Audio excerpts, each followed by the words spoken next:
Hello everyone, welcome to another episode, a very early episode of the Pony Podcast, which is why my voice sounds like this, because I was up 10 minutes ago. We're here again with Kelly J Leather to talk about bridles and all the different types of bridles, because there's so much out there at the moment. Talk a little bit more about that. Welcome, Kelly. Hello. Welcome. Thank you for agreeing to record so early. We're glad you obviously enjoyed it so much last time. Yeah, the twice back. That we made you record last time. I promise I won't delete this one. I will try not to delete this one. Anyway. Where do you want to start? Yeah. Well, I thought the most classic one is just the plain cavesson. Yeah. It's sort of the most simplest bridle out there. Yeah. So the cavesson, I find that you can obviously go down lots of different styles of it, from hunting, for the plain hunter one to padded, and then also the crank nosebands comes underneath that stuff. The same style.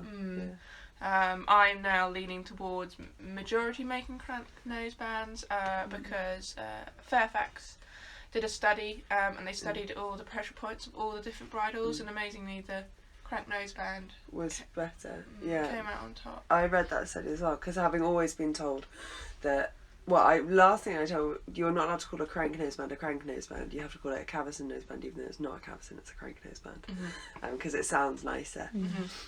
And yeah, they found that the crank noseband has more give in it than a traditional cavesson.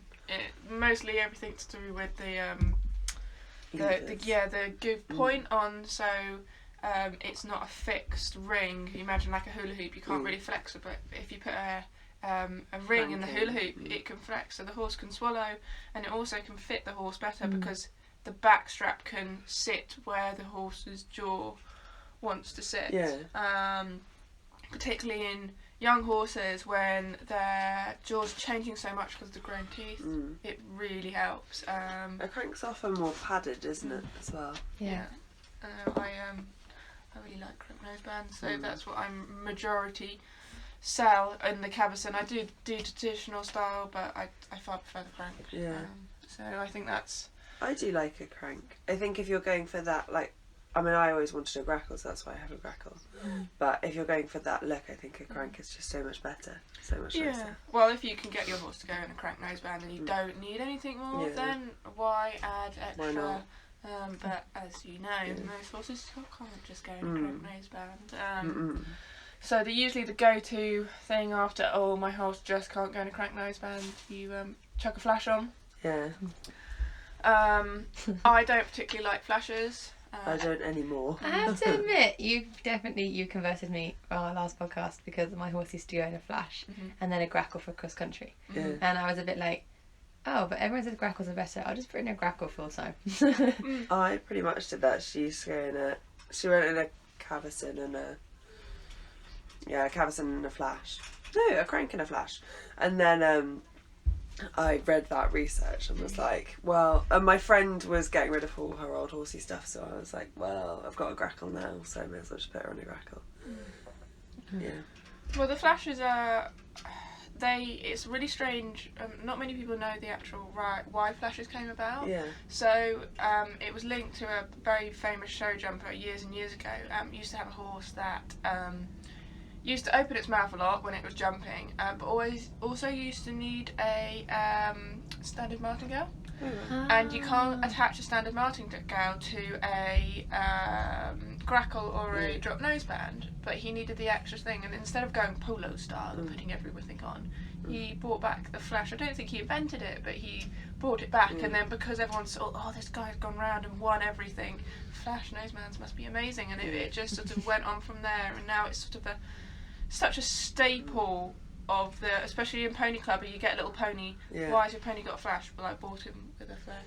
They're the classic, when I had mine and she was coming up, she had a crank noseband, and I wasn't going to put a flash on, because I figured if she was sticking her tongue out, if she was crossing her jaw, it was because she was coming against the bridle and there was a problem behind the saddle, and I should work through that, and I'd rather know that she was crossing her jaw rather than just strapping her mouth shut. And everyone I spoke to was like, why don't you put a flash on? Why don't you put a flash on? And I was like, because I don't really need one. I don't really need one. Yeah. But people's thoughts are changing slowly on them. And I don't say they should be banned from every tack room. I just think because they have the no pivot point and they are quite restrictive and locked down in the jaw, I think there's a lot better options out there now. We have them. But like everything, it kind of goes through a bit of a fashion, and then more research comes out and something else comes in. I do think they're very good at masking things, especially I'm no vet, but I always find something usually to do with teeth issues. If you really need to crank up your your flash, just teeth change so much. And you can get them so tight, like you can get a flash so tight around the mouth. Yeah, and they just don't have the bad word as the crank noseband, if that makes sense. If you had a crank flash, if that makes sense, it would be people would maybe think about it a bit differently. But hey ho, it's everyone's opinions to their self. And what about, as we've mentioned them already, what about grackles? Oh, I love a grackle. I love a grackle. Yeah. What can you, just before we talk about what they do, with grackles, are they dressage? Can you use them for dressage?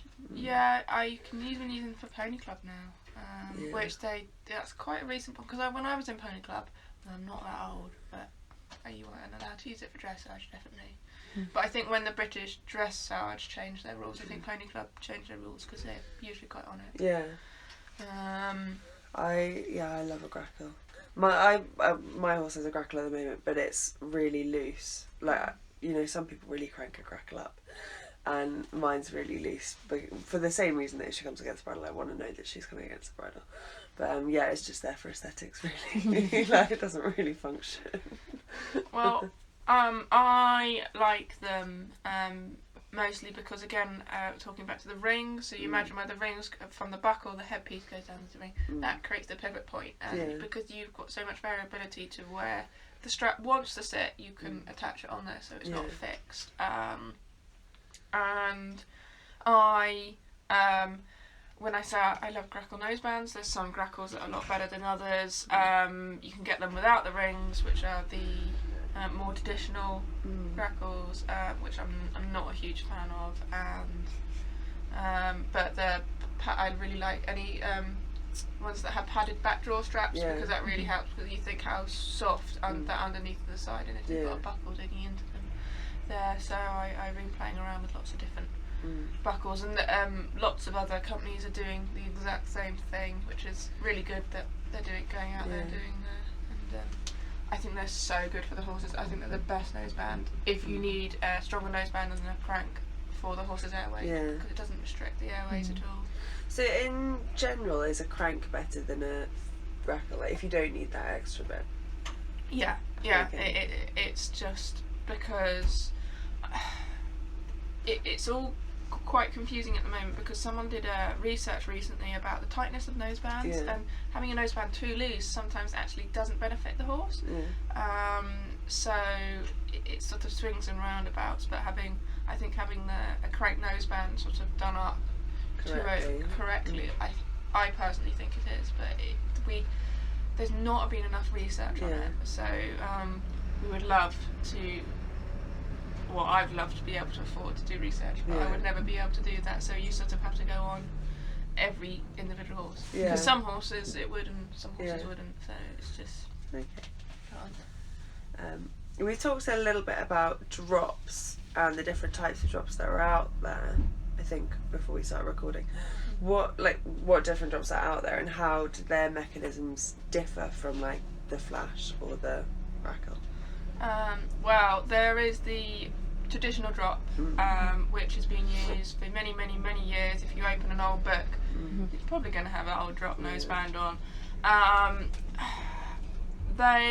I have now personally think they're slightly outdated, because they're very hard to fit correctly, because it either usually sits too low on the nose, or the between the rings is too wide, so it affects the horse's bit. And then also the biggest thing is the strap just how they fit the strap sits really, really close to the horse's eye. So they've been out there for years and years. What's the purpose of the drop? It's pretty much, it keeps the horse's mouth closed. So if they're a real chomper or something like that, it's very similar to a grackle. I've always thought of it as an alternative to a flash. Yeah. Basically. Well, they were the before the flash, if that makes sense. So the original before the flash. I use them if a client comes to me and they say their horses flicks its tongue over the bit, and they've had their teeth checked and they've had their vet checked and they've had it. I think maybe it just needs the extra stability. Yeah. But now I'm doing 4-in drops, which again are a fairly new thing. There is a main company out there that everyone thinks they were the original people who do it. It wasn't those people before doing them, but they were the first company commercially selling them. But all they are is, if you have a bottom ring on a traditional drop, you add a second ring further up. All that ring does is it means that you can have a strap back. Yeah. So if you have a second jaw strap, which aids the jaw stability, so you have 2 pads on it. Slightly similar to the grackle, but it sits slightly further down. That'll be my next question. And it takes the strap away from the horse's eye, and it fits the horse better. So I think they're sort of the way to go if you want to drop noseband. I don't make traditional drops anymore. I only do 4 rings.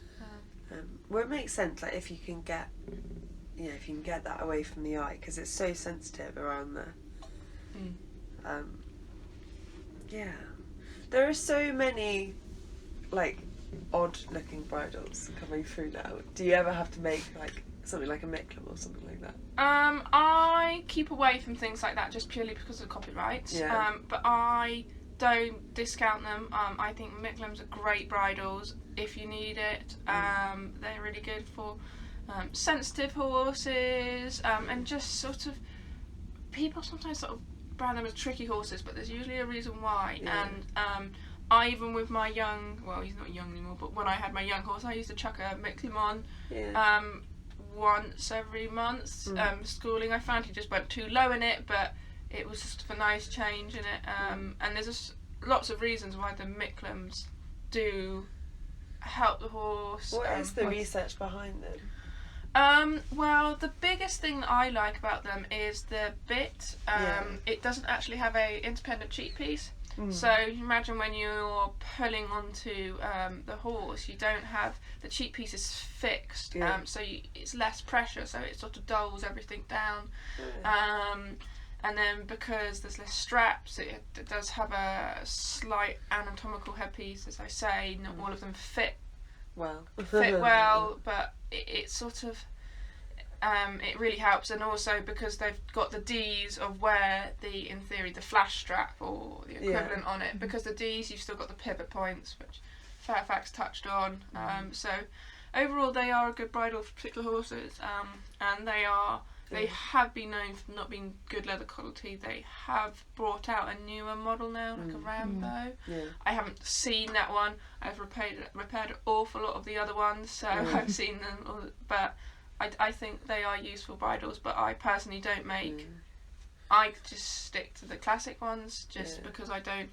I just don't want to infringe on any copyrights. Yeah, they're not my favourite bridle. Like I've never ridden a horse that's preferred one, I don't think. And so I'm always a bit like, But I know some people absolutely swear by them. Yeah, I think it depends on the horse. It really depends on the horse, because Cheryl's horse Jaffa, he's in a Micklem. Okay. And she couldn't really she put him in it, and it was like, oh, it's a different horse. But then her other horse doesn't go in a Micklem. Yeah. And she's like, that's so weird. It's weird how horses are weird like that. Yeah. But amazingly, they're allowed to be used in racing now. Really? Yeah. Do many people actually use them? Not that many. There's only 1 or 2 trainers. There is. I know someone who works at a Lambourne tack shop, and they said they do sell occasionally them. There is one horse that I think won about twice last season, or jumped on a Micklem, and I was watching on the TV go, why is that a Micklem? Because I just didn't think they were that strong, and racing is so particular about things like that. But no, they're seen in the racing to lower the horse's head. I found that I once tried to jump my horse because he has a quite high head carriage, and I thought, I'll try and jump the Micklem. I thought I was going to die. My horse was like ploughing his head lower and lower to the jump. I'm like, you're going to have to lift your head up towards the jump. Eventually. No, he just kept it all the way low. So I definitely don't jump. That's so weird. We were talking the other day because Nick put up a photo of a rubber grackle. How do they differ from? I mean, I know they do differ, but how do they differ, like pressure wise? For those that don't know what rubber grackle looks like, it's a piece of leather that's like a headpiece. Yeah. With a rubber ring that attaches to it. You have to figure eight it around their nose. Yeah. It's like a bike in a tyre almost. There's also the elasticated ones. There's no research on them, so it's slightly more. It's difficult to decide, but I've had some horses really, really benefit. My physio had one on his horse and he loved it. And every time he comes to do my physio, he goes, Kelly, have you looked at the elasticated grackles yet? And I'm like, oh no, not yet. But I think it really depends on how tight it is as well. And that's a difficulty because how they fit. Because you could get a big full and a small full, so it's a tricky one. But if the horse goes well in it and it doesn't rub, I can't really see that much of a problem. But I would just be slightly nervous on because it's not leather and you can't condition it. Just make sure it doesn't perish because you just don't want that That's to pop what I said. Pop undone when you're going cross country because that would not be fun. Can you imagine? But no, there's so many different bridles out there, and I think there's a reason why there's so many different bridles out there, because horses are so different and that they all need different things. But no, it's another option of them. So we've spoken a bit about the Micklem bridle. What about there's a couple other ones that are out there? Because there's the PS of Sweden bridle that's quite popular. How does that differ from the Micklem? Well, PS of Sweden do have lots and lots of different brands, but I think you're talking about the high jump. Yes. The one with the forward cut bit around the ring, so the cheap piece comes down and then loops forward around the bit. That one. Well, they're almost a grackle, except you don't have the straps don't cross over, but they pretty much have the same mechanism. The same action of them. I think they look very show jumper. Yeah. Whenever I see them, I'm always like stereotyping. Well, you can get them with really big fluffy nosebands as well. Yeah. And you go, That's goes a very show jumper. I think there's no research on them, so it's difficult to say. I've had some people who really like them. Some people have bought them. I've known quite a few friends who've bought them because they look different, and then I see them 2 months later. I'm like, oh, why are you not riding in your high jump? And they just go, oh, well. So it's a difficult one, but to be honest, I don't think it's a huge amount different from the grackle. I could be proved wrong, and particularly with the roll part, it could where the leather goes from flat to rolled, it could potentially rub the horse. What is the point of that forward cut bit? Because I saw it and was a bit seems a bit unnecessary, and that's I think why I was show jumper, because it seems like it's just done for style. The nose, the forward cut bit around the bit. All it is just they're just trying to make it so imagine how a grackle goes, but instead of crossing over, they didn't want to cross it over, but if you a bit like the four-wing drop.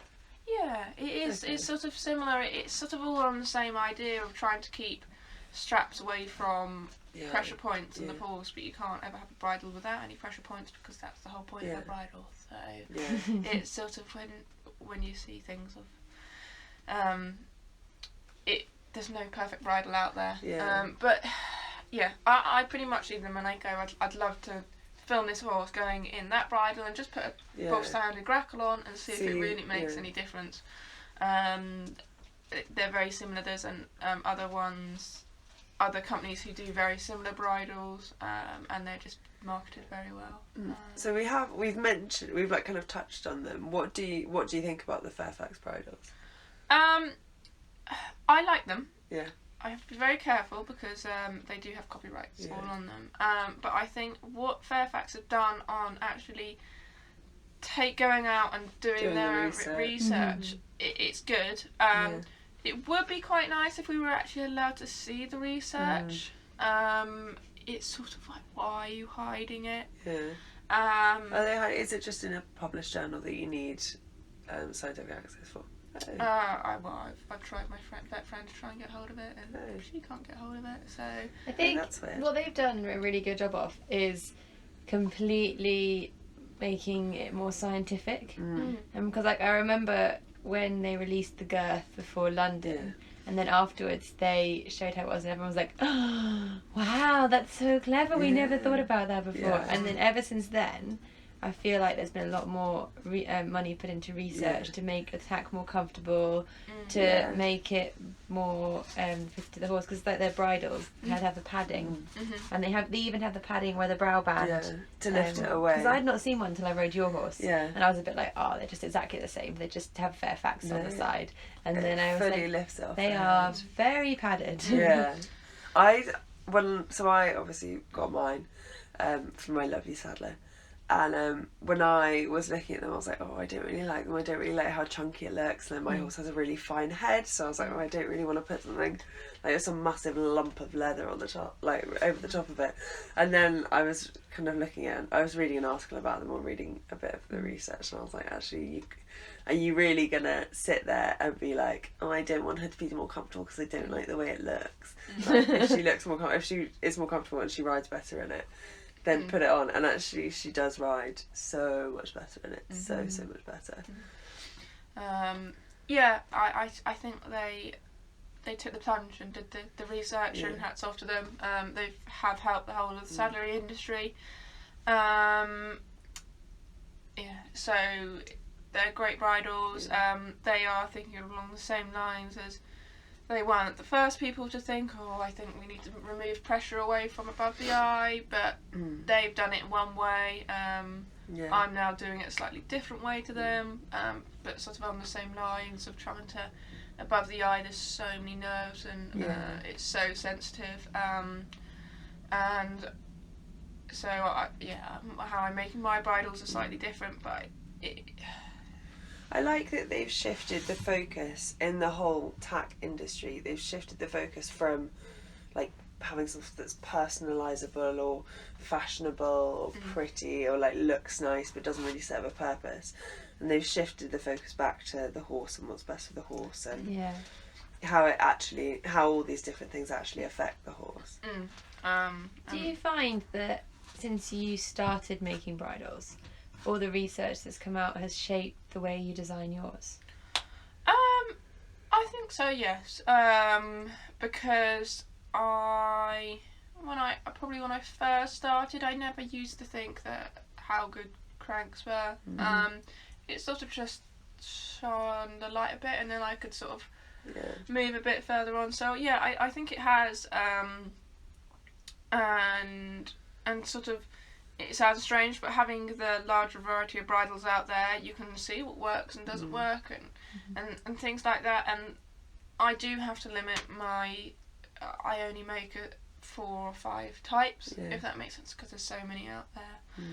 But no, I think it really has, and it has. Any research really helps industry. It helps all of us. It's just a shame that we can't all sort of come together and do a universal research that we all could see and we could all share and think how much benefit it would have to the horse.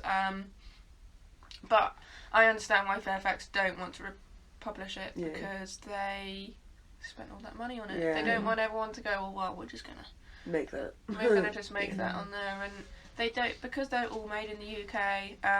They're machine stitched, but some bits are hand stitched. So they do need to make their money. They don't mass produce things in China. So they are. I think they are a good company, but you just have to be Is there anything you would change? Like if you were to design a bridle from scratch, and instead of having a Micklin, we were going to have a Kelly, what would you make? That's a really difficult one. Sorry. To be honest, I think I really like grackles. I would just love to work out a way of making a grackle but have it more padded from the nose part down underneath, so around the lips. Yeah. That really does not affect the horse's airways at all, especially when they're going cross country. Yeah. I have sort of played around with it, and my poor horse has had like paper templates shoved up to its head and it's going, what is this? But I've not really found anything that I've put against him and go, well, actually I want to make that into an actual thing, yeah. I've played around here. The bridle that I have on him was one of my it just looks like a normal grackle, but it's got a slightly different bottom jaw strap, and it's fine for me because you can't do it uptight like at all. It's really loose, but I don't think any of my customers would like it because it's too loose. So I now do my bridles a different way, but it's sort of, I don't know quite yet. I may magically stumble upon this idea and have an epiphany, but at this moment in time I think it's so difficult to decide.